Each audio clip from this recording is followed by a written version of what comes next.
Hello, this is Chris Haskell from They Live by Film. For those that don't know us, Adam, Zach, and we built a podcast over the last 2 years that's a combination of film discussion from 3 very different perspectives, as well as industry interviews with the leaders in boutique Blu-ray and 4K community. We started with Dev Crocodile, but over time we've been lucky enough to speak with Arrow Video, Severin, Mondo Macabro, Vinegar Syndrome, Radiance, Indicator, most of the OCN partner labels. It's been a blast. You can find us wherever you podcast, and also actually recently as part of Someone's Favorite Production Podcast Network. We hope to see you online. Hello, my name is Kevin Tudor, and I'm one of the 3 hosts of Almost Major, a film podcast dissecting many major indie studios and the films they release. Every week, myself, Charlie Nash, and Bryden Doyle discuss overlooked, forgotten, or bona fide classic indie films via studio-specific miniseries. We've previously covered numerous films from Artisan Entertainment, Lionsgate Films, and New Line Cinema. Titles including The Blair Witch Project, American Psycho, Dogville, But I'm a Cheerleader, Saw, Requiem for a Dream, and Ringmaster, you know, the Jerry Springer film. Anyways, we have a fun time every week and we hope you will join us. Subscribe to Almost Major wherever you get your podcasts. Now proudly a part of the Someone's Favorite Productions Podcast Network. Have you ever wanted to dive deeper into the horror movies you love? Beyond the Blood is a horror podcast for fans who want more than just surface level screams. We do deep dives into the movies that shaped us, digging into director commentaries, behind-the-scenes stories, deleted scenes, and the special features that most people skip. Each episode is a love letter to the genre. We break down how these films were made, the creative risks that paid off or didn't, and the lasting impact they've had on the genre as a whole. From 70s slashers to modern nightmares, we celebrate the craft, chaos, and characters that keep us coming back. If you're the kind of fan who rewatches movies with the commentary on, or you simply grew up in the video store horror aisle, the Beyond the Blood podcast was made for you. New episodes every single week. Subscribe, let's dig deep. Welcome to the Beyond the Blood podcast.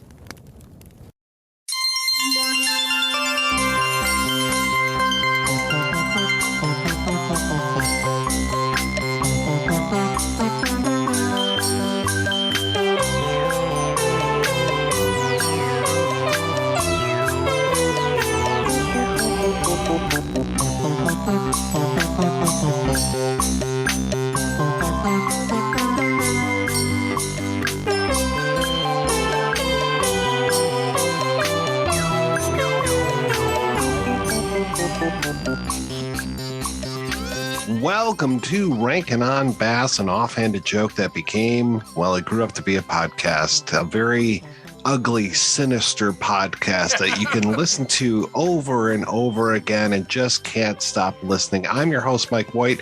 Joining me is a dandy who wants to take over the world, Chris Deshu. Foppish. Also along for the ride is a painter of disreputable talent, Mr. Richard Haddam. Yes. I have. I'm disreputable, but I don't have any talent, and I'm not a painter. So yeah, I'll say yes to all of that. On this podcast episode, we are discussing the works of Arthur. Sorry, let me say that again. On this podcast, we discuss the works of Arthur Rankin Jr. and Jules Bass, specifically some of their stop motion and animated work. But in this case, we are going back into live action territory. And I have to say, when their names came up as producers on this, I laughed out loud. What a strange turn for Mr. Rankin and Mr. Bass to be the producers of The Sins of Dorian Gray, a 1983 TV movie directed by Tony Maxlam and written by Kenneth August, Peter Lawrence, and of course based on the novella by Oscar Wilde. But oh boy, look out, we've got a gender swap going on.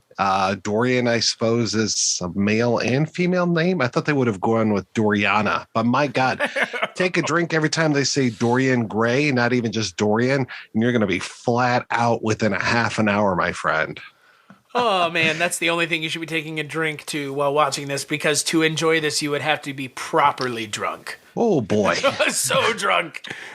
This Hey guys, is... this is. I got to describe my experience. Look, did I enjoy every minute of watching this movie? Yes. Of course. Of course. Is it the worst movie in the world? Also, yes. So I'm just saying it was time well spent for me, Richard Hatem. Noted internet critic Richard Hatem. Enjoyer of tea with one finger out, Richard Hatem, the high class man. What a movie. Yeah, see, look, Pinky's out. What a movie? ? It's weird to me that this is the Oscar Wilde thing that everybody gets hung up on. Like, of all the Oscar Wilde things, Dorian Gray has had the sticking power because vanity ?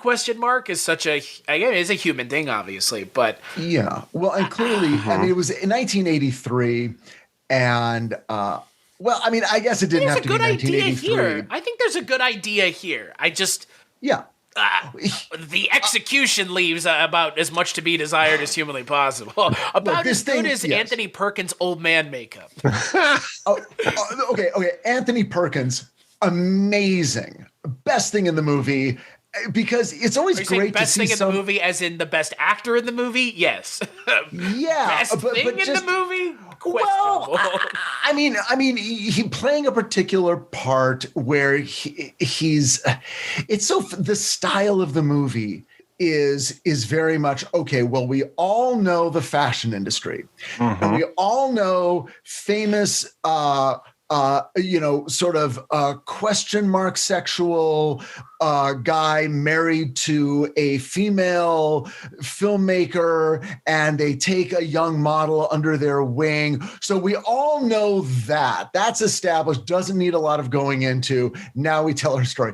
The kinds of things this movie sort of just presumes, because it's 1983 and because it sort of wants the credibility or wants to sort of wear like a badge of honor, it's kind of insider knowledge about the way Hollywood works and the way the fashion industry works and all that stuff is so fantastic and charming and bizarrely, hideously lovable.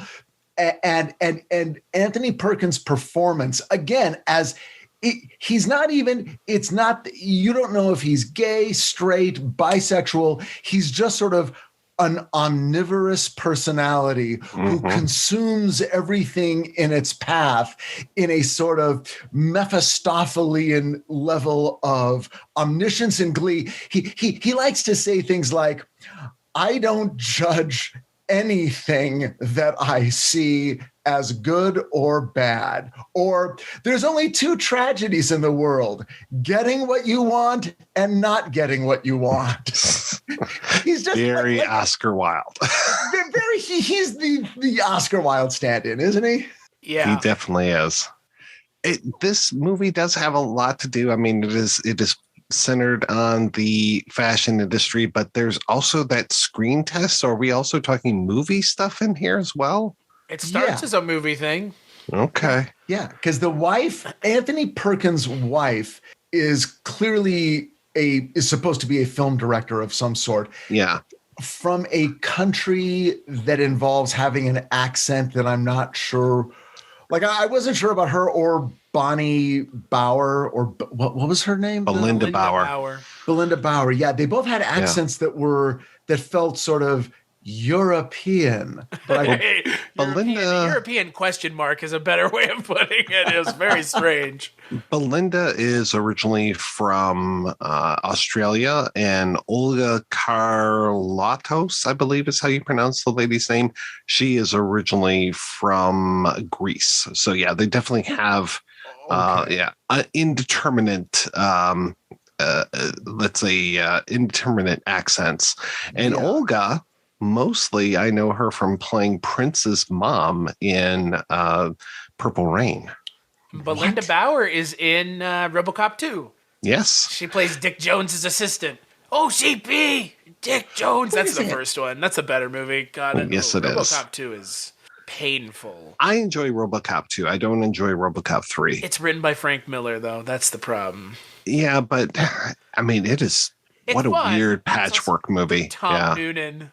I love Noonan and the Nuke, and I love the RoboCops that never were. Those are fun. Yeah, I love how your argument is your arguments between RoboCop 2 and 3. RoboCop, not part of the discussion. Oh, yeah. No, RoboCop is a classic. RoboCop. That's already been RoboCop established. No discussion necessary. It's in the pantheon. It's up there with Citizen Kane. Yeah, RoboCop, and like RoboCop's just one of those perfect movies. Like, what do you say about it? Nothing. Yeah.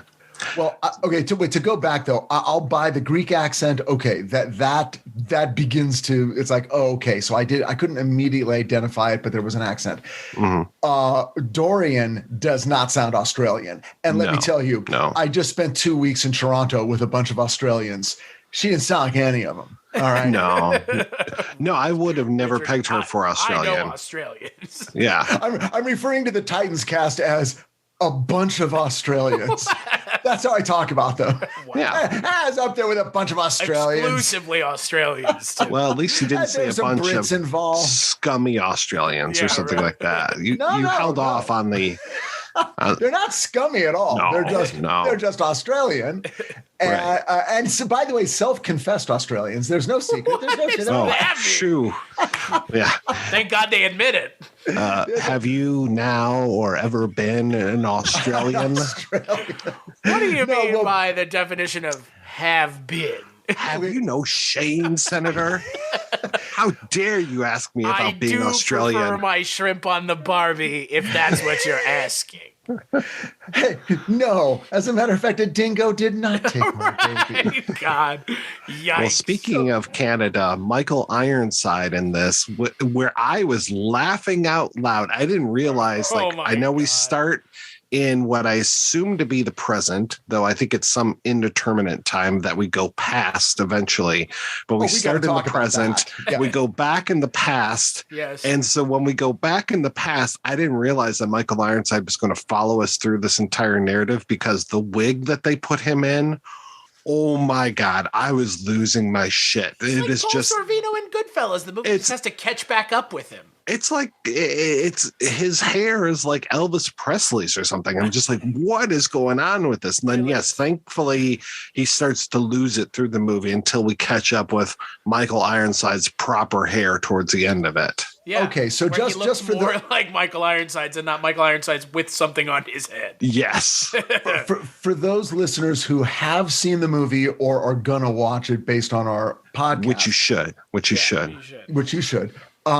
The Mike is bringing up a really interesting point that didn't really land on me until late in the movie, that the movie takes place over a 30-year span of time, sort of has to illustrate the concept of Dorian Gray, which we're also kind of assuming but just to quickly recap, Richard, the idea of Dorian Gray, I don't know. I just want everyone to be with us on this. That's fair. The idea of the original story of Dorian Gray is that a guy who obviously has an issue with vanity, and believe me, I'm just paraphrasing, this is even the Cliff Note version, comes into possession of a painting. And the premise of all Dorian Gray stories is that the person doesn't age, but the image in the picture does. And so that picture is something that they must guard and sort of keep close to them and keep safe, because the notion is that if any harm ever comes to that artifact that is basically a sort of aging in a surrogate manner for the possessor, if anything happens to that painting, then the person will then reclaim their age very quickly, and most likely die. So that's the picture of Dorian Gray. That's the classic story by Oscar Wilde. And now this is an update of that. That's the framing device. That's really a framing device. The framing device, right. So the movie starts, like he said, present day, where we're meeting this young woman who is still a young woman. Then we go back 30 years to where the story begins. We meet her and understand the moment at which she comes into possession of a screen test that was made of her, where she looks very beautiful on screen. And this is the modern day equivalent of the painting. And now she keeps this film with her, and the image on the film ages, but she does not. Now, having said all of that, the premise then is that this film, its earliest scenes take place in 1953. Does that make sense to you guys at all? And did this movie do anything to help you with the illusion that we were slowly going from the 50s to the 60s, then into the 70s, and then into the 80s? Anthony Perkins had some gray hair powder. But in terms of costumes, cars, hairstyles, music, outside of the production look of the design, anything. No. Outside of the look of the characters, no.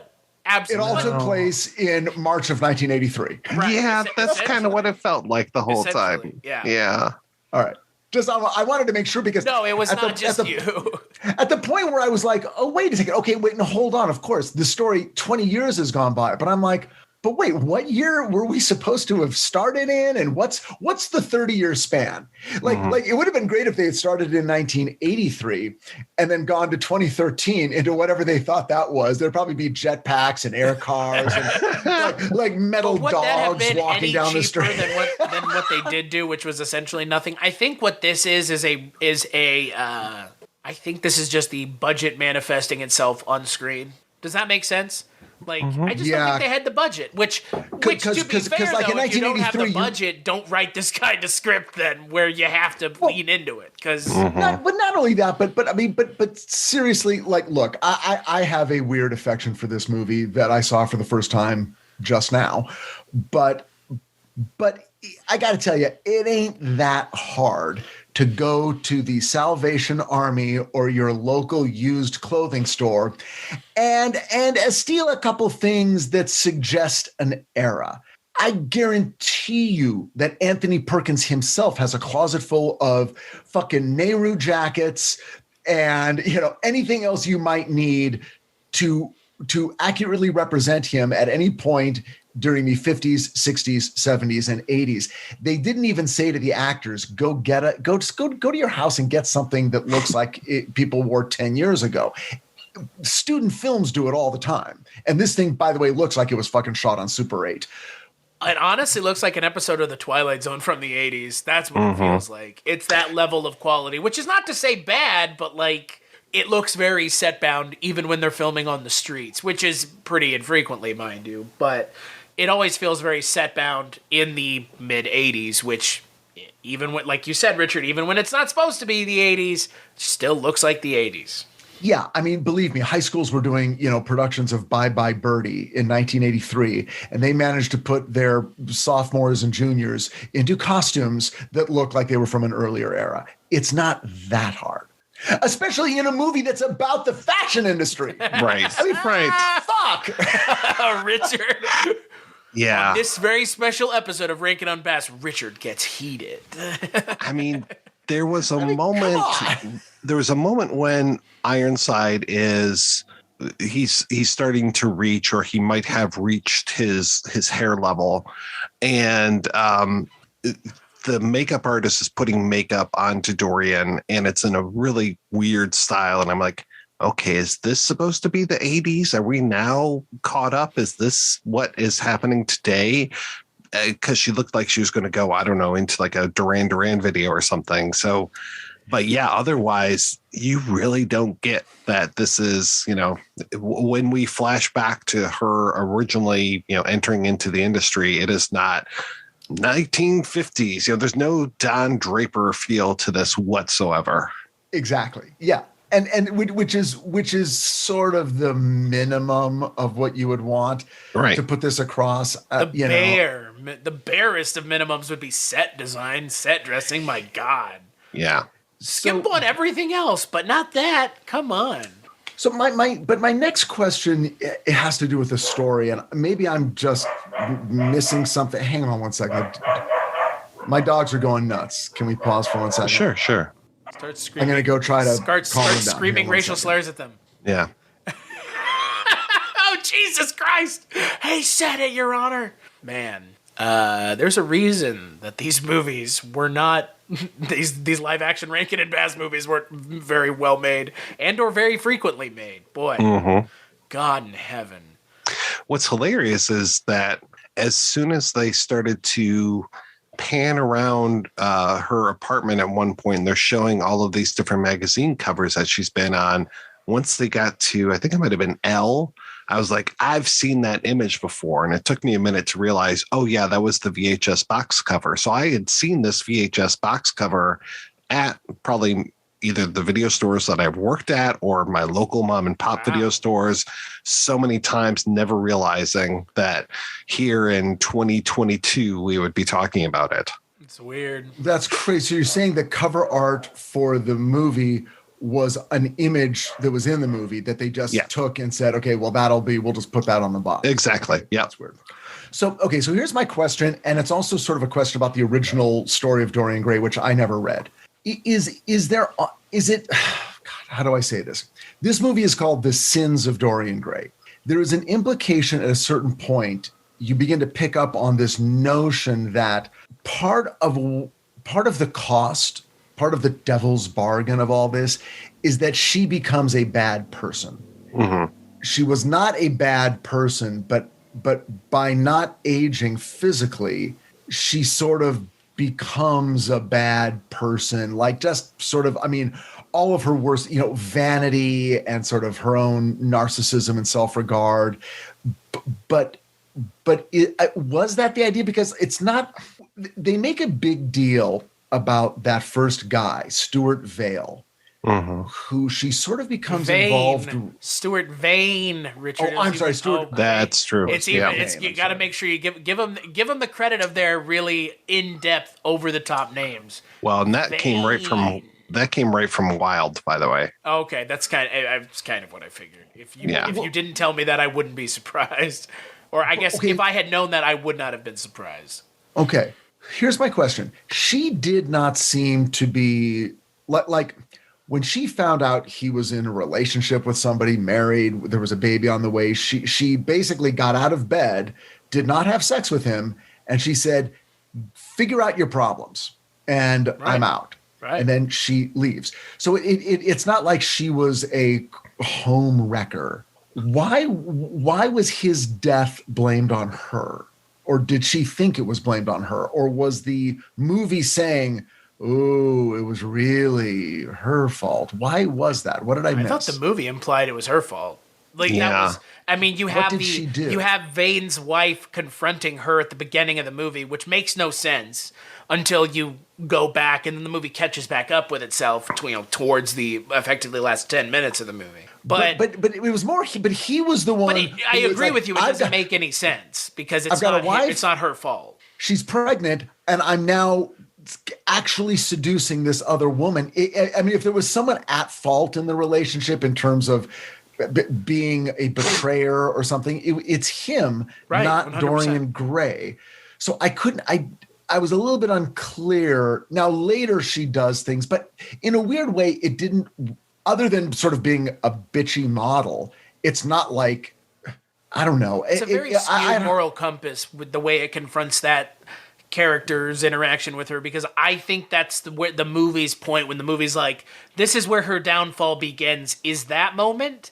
But like you said, she, in my opinion, tries to do everything right by leaving and removing herself from the situation. So it's very strange because the movie kind of has like a skewed moral compass. I think it's pretty skewed. I mean, again, just hitting some major plot points. Again, spoiler alert. Okay, so then for reasons I'm unclear about, she brings that director, Anthony Perkins' wife, in and says, remember that screen test we did 20 years ago? Something really weird and creepy is going on. Shows it to the woman. The woman's like, this is crazy. This is all crazy. You need to give me that film. And so Dorian Gray murders her.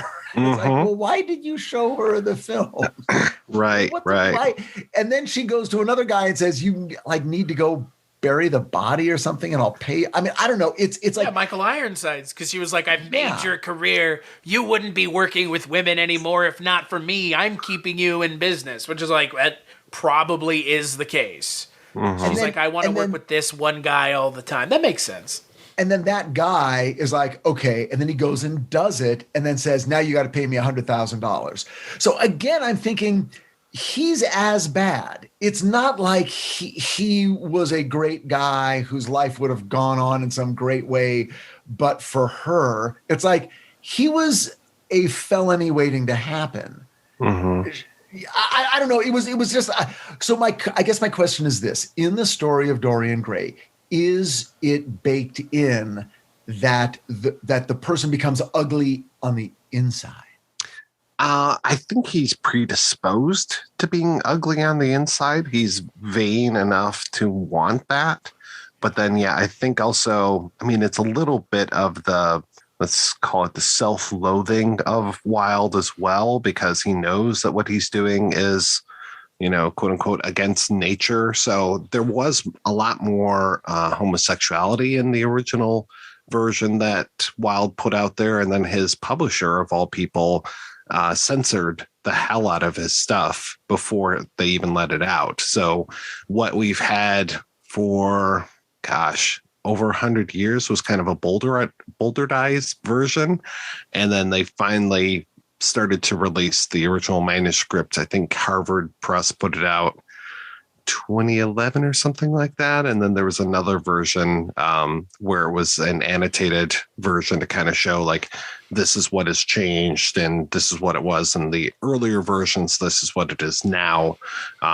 So that I haven't had a chance to go all the way through, but it's a fascinating story as far as what happened with Wilde's manuscript. But yeah, I mean, it's that kind of, if Dorian's doing homosexual things, one, you're not going to want to be allowed to print that in the time when Wilde is writing. And two, it's like, Wilde is like, oh, well, this guy's going against nature, even though Wilde was a known homosexual. So, but I think it's that kind of, like Patricia Highsmith really condoning homosexual activity, even though she was a homosexual as well. Okay, so in this new in the unexpurgated version that was published, within the last 10, 15 years, it's the homosexuality is made textual, not just subtextual. Exactly. Yeah. That's interesting. I wonder I wonder which is better, because in a way it is sort of a great metaphor for a person who is trying to keep a secret. Right. That has to do with their physical self. I mean, I don't know. Having not read the original or the original, but it's a very powerful metaphor. It absolutely works in the world of high fashion and Hollywood, and it's easily transferable to from male to female, from gay to straight. All of that stuff. All of that stuff still works. I'm not sure this version is the most skillfully rendered version. Mm-hmm. Do you know what the version? Do you know what the next version of Dorian Gray that came out after this one was? League of Extraordinary Gentlemen. It sure was. And do you know who played Dorian Gray in that film? The heir to the Kolchak throne, Mr. Stuart Townsend. Isn't that a weird connection? Yeah. He's actually never wanted to hear that not name bad. ever He's not again. bad in that movie as Dorian Gray. Not given much to do, but he looks the part. When I think of Dorian Gray, I think of Stuart Townsend. Honest to God, like it was a smart idea. I mean, they didn't have him in the original. He was not in the Alan Moore version. So this whole idea of giving Mina someone else immortal to battle against, but they never. I mean, unless it happened in the subsequent volumes of League of Extraordinary Gentlemen, at least in the first two big collections, like she hit her neck and you pretty much assumed that she had some sort of vampire qualities, but she was really not like this badass vampire that they made her into in the movie. The whole idea of Dorian Gray being immortal because of the photo, I thought that was interesting, or because of the painting, I should say. And then this one with her being immortal because of the screen test, I was like, well, that's kind of interesting, especially like when they bring out a gun at one point. I was like, well, you could shoot her, but it would actually show up on the screen test. But then that she attacks the screen rather than the film itself. It made no sense. It's like so good. It's like when you shoot the monitor rather than the computer. It's in the computer. Drives me crazy. Another movie about high fashion. Yeah. Zoolander, yeah. I was gonna say like that they have that quote at the beginning of Zoolander that kind of speaks to the Dorian Gray thing. Like if the Aborigines believe that when you have a picture taken of you, it takes a little bit of your soul. Like that's same idea as Dorian Gray. I don't understand. Okay, riddle me this: is what Dorian Gray does a tacit agreement or is it a wish fulfillment? I don't understand. Does she want to, like in this? Does she want it to happen, and so it happens, or does she tacitly say, like in Prometheus, where he's like, "I would do anything to figure out the secret of the universe." He's like, "All right, I'm going to put the drop in your drink." Then, like, is it like that, or is it like it just happens just because? It was a wish the heart makes, and some imp of the perverse out there in the universe decides to make it happen. That should be fucking Richard Haddam's Imps of the Perverse. There's your anthology series right there. Imps of the Perverse. Hosted by Jonathan Frakes. And by the way, to be fair, phrase stolen from Edgar Allan Poe, but still, I originated. It's an Edgar Allan Poe quote that I later originated. Yeah, sure. So then it just happens. That was the other thing, that none of this is kind of given any character ballast. It's just any one of 10,000 young people, much less models or actresses, might make the wish that they could always be young and beautiful. Right. Why it is intriguing to us that it's happening to her specifically at that moment is unclear and does not become more clear as we go through. There are no other character elements. We're really just getting the surface story.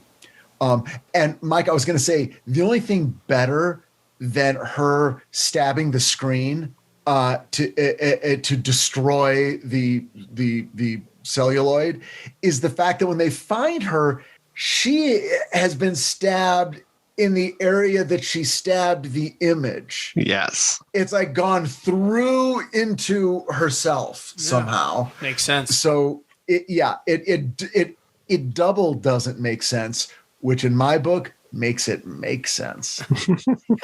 Richard, the absence of logic makes it make sense. Yes. Yeah.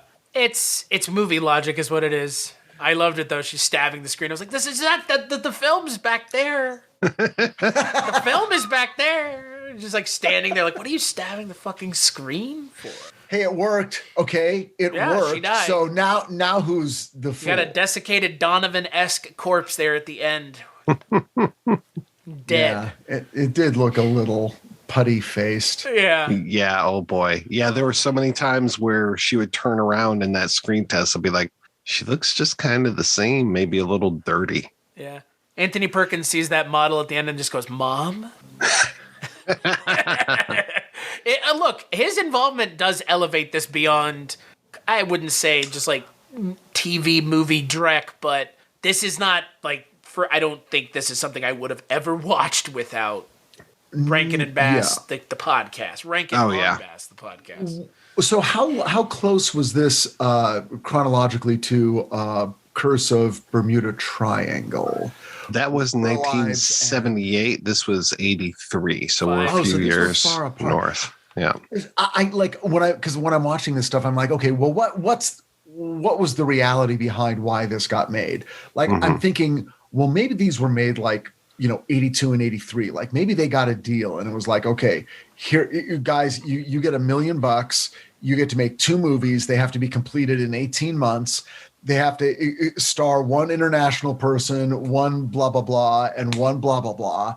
They have to be shot, non-union somewhere outside of America, and we'll distribute them and you'll get 6%. Or like, I'm trying to figure why this was nobody's passion project. This was nobody's stepping stone to a thing. This was part of some weird structured financial deal. I don't know how it happened. I don't know why it happened. I don't know how many suitcases of cocaine were exchanged in the backs of limos. But that is the only way movies of this era, of this level, got made. Daddy Rankin and Bass know all about the snow, Big Daddy. They Mhm. Yeah, the white snow falls from the sky. I'll tell you what this was, possibly. This was Joseph Bottoms and Anthony Perkins going, man, remember the fun time we had working on the black hole? We got to do another project, baby. that's got to be it. Maybe they were. Maybe no. Maybe Perkins was put money into this. Like maybe this was like one of something he's always wanted to do. This came out the same year as Psycho 2, baby. Yeah. Psycho 2, the great cash-in begins. Yeah. Look, I really like those Psycho sequels. Really? I don't know if you've ever had it. Yeah. I don't know if you've ever watched those, but time ago. They're pretty damn good. I mean, Psycho 2 was good. I saw it several times. I enjoyed it. I'll have to rewatch it then. I don't remember liking it, but that doesn't mean anything in 2022. I think I remember even 3 and probably a lot with 4 being pretty darn good. Yeah, I really like those sequels. What it taught me. Go ahead, Richard. I was just going to say really quickly, Psycho 2 taught me that the scary motion, I'm going to do it. I've got a scissors, so get ready.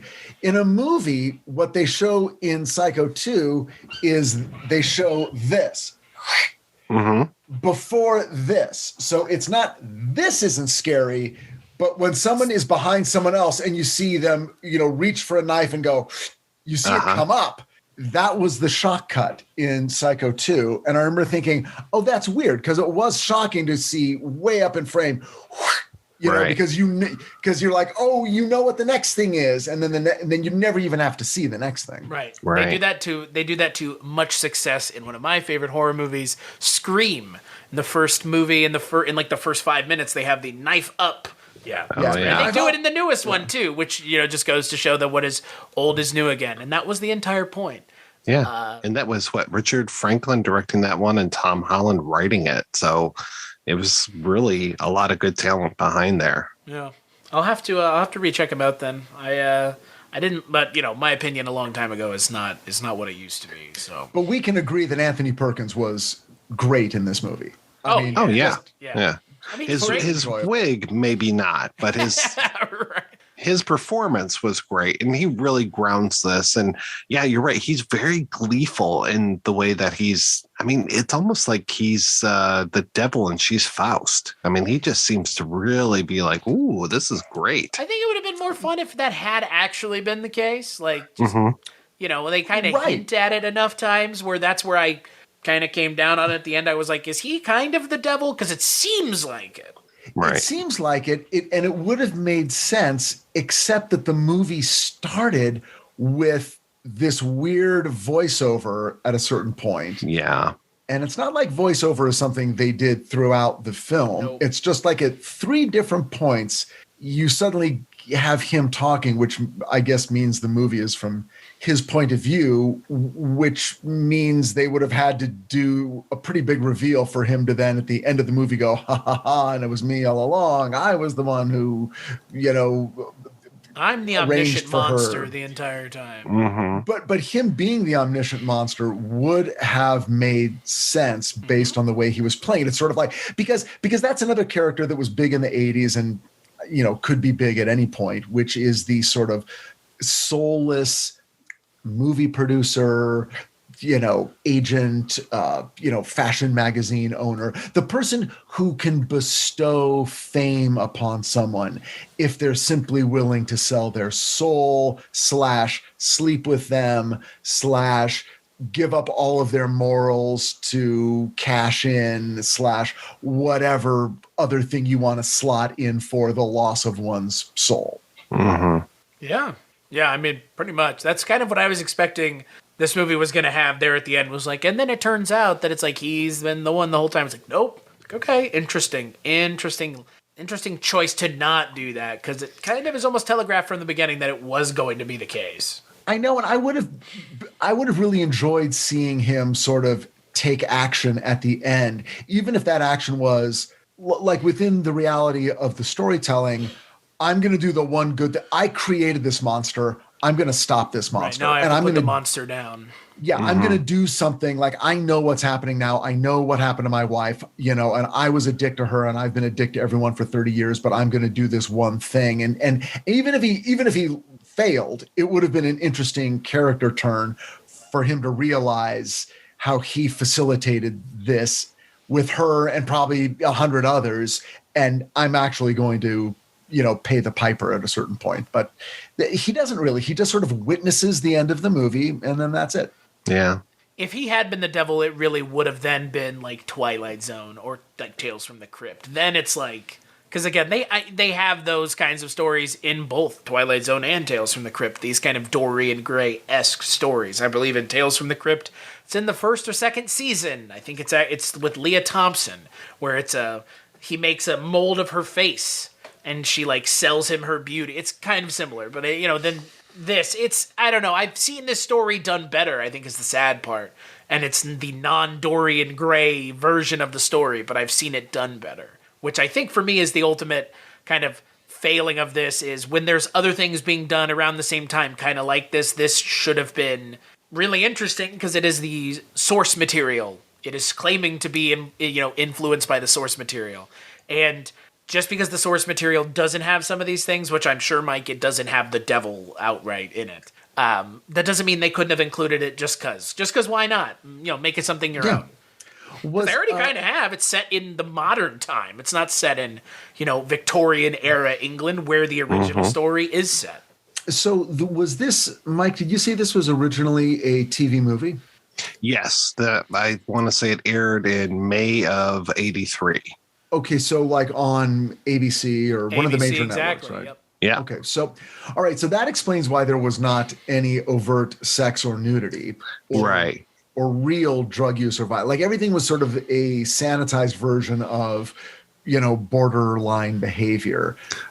And yet it was still the kind of thing that probably played theatrically overseas and in South America.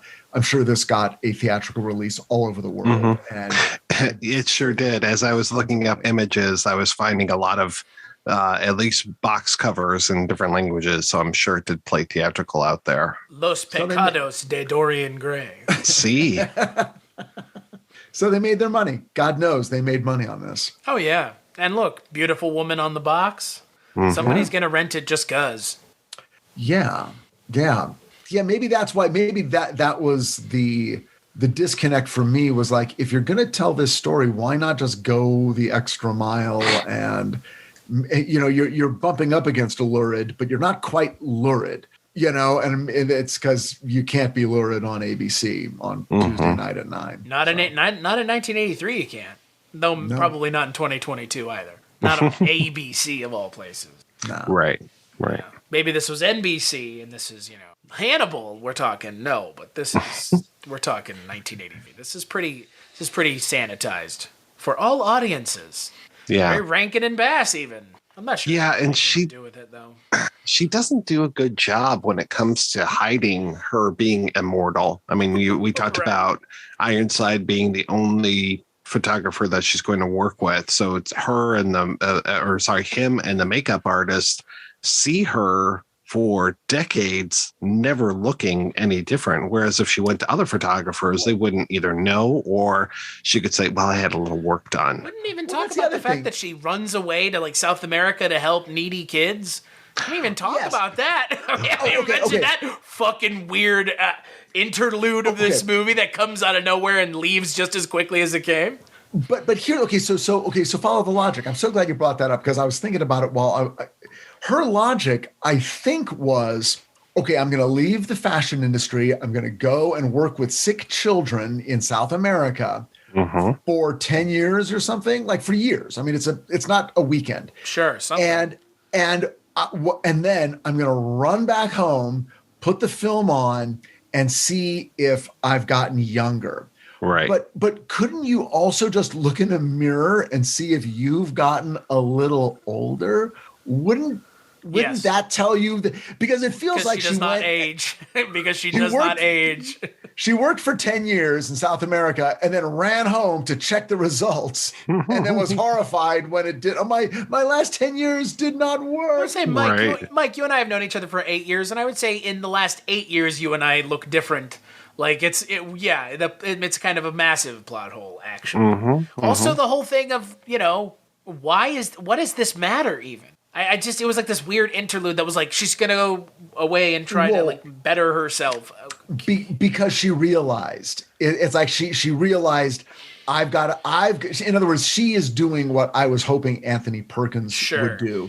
Right. But I don't know where, like there are no rules. It's not like, well, I mean, she's trying to figure out if there are rules, it makes sense. guess. Yes. It makes intuitive sense, but but you're sort of like, oh, was that part of this? I didn't know that if you just started acting nice, then you get a pass on the aging or something. Right. It's like all those, it's like in those assassin movies. It's like in those movies where an assassin walks up and someone is like, I'll give you money. It's like, it's not about the money. Like, you can't barter your way out of this. Like, that's should have been clear, I guess, given that you didn't barter your way into it. It just kind of happened. Yeah. It's sort of a very general comment on vanity in general. Mm-hmm. And so this woman was being punished for all attractive people who have ever sought to make a living from their looks. Yeah, like you do. Like, yeah, so what to say. Makes perfect sense to me. Mm-hmm. She's the patron saint of hot people. And this is Rankin and Bass's last live action film. Oh, what a shame. It is kind of a shame. What a brown note to go out on. Where do I mean? So does that mean we're done now? No, we haven't covered the other ones. The Bushido Blade, the Ivory Ape, the musical about Marco Polo. Mm-hmm. But those are all live action. Yeah. You're saying this chronologically is the last not one. The last one. 83. No. 83 is it. That 83 is it, and then they don't have anything else. But Tony Malum did direct The Burning, which, if you haven't seen The Burning, it's pretty good. Mm-hmm. We covered that together, Chris. We did. It's a summer camp movie. It's one of those just like summer camp movie where something goes wrong and then 10 years later there's a serial killer. But it's like, it feels a little bit, it's like a Progenitor, I guess, Mike. Is that kind of, it's pretty early on. It's like 81. Yeah, it's pre a lot of the other slashers that we know of. There's a lot of really young people in it. I'm trying to think. I know it has Fisher Stevens is in there. Yeah, it's got Jason Alexander as the one. Yeah, that's right. Oh, dear God, dearie dear. That's right. With Jason Alexander with hair. Like young Jason Alexander. What you're talking about. Yeah. That's like saying Michael Ironside with hair. It's like Jason Alexander in Pretty Woman, but way younger. Okay. Yeah. Yeah, I don't know. I think this was fun, but outside of that, it's on YouTube if you want to watch it. The whole thing for free, for the low price of free, ladies and gentlemen. Guys, if you're completists like Chris and Mike and myself, you will want to spend an hour and 34 minutes watching The Sins of Dorian Gray. Yeah. It's fun enough. Anthony Perkins makes it fun. Mm-hmm. What are we doing on the next episode, Mike?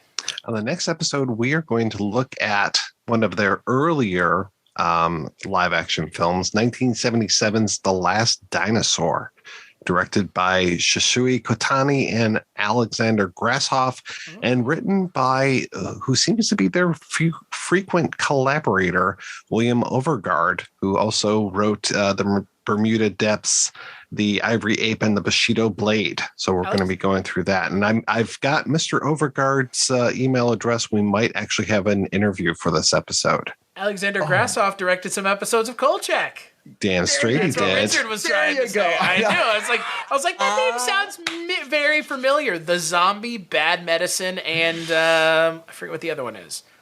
The Energy Eater. Well, 2 out of 3 ain't bad. How could we forget the Energy Eater? My God, that's the one that we're on the Kolchak, the Night Stalker Blu-ray from Kino Lorber. How could we forget? The Machimanito. The Machimanto. That's correct. Ooh. Every time. You're gonna put yourself up for that one. I feel like Charlie Brown and you're Lucy with the foot. The Last Dinosaur, though, should be fun. Sounds fun. I think there's going to be some live action and mixed with some claymation of dinosaurs. Oh, my God. Sounds right up my alley. And Richard Boone. Oh, man. Richard Boone. Frequent collaborator of The Boys. Right. Oh, my Lord. Richard Boone just can't stop cashing those Rankin and Bass checks. Well, thanks to everybody for listening. Thanks especially to the Great Octopus for our theme song. And thanks everybody who is out there just ringing the bell, pounding the drums, letting people know what a fantastic time they're having on Rankin on Bass. I think that's the three of us are the only people that have reviewed ourselves over on iTunes, something and like Mark that. Begley. Thanks, Oh, Mark. Right. Thank you, Mark. Appreciate that. He might actually be says our. some nice things about us once in a while. That's nice. That's very nice. Thanks, Mark.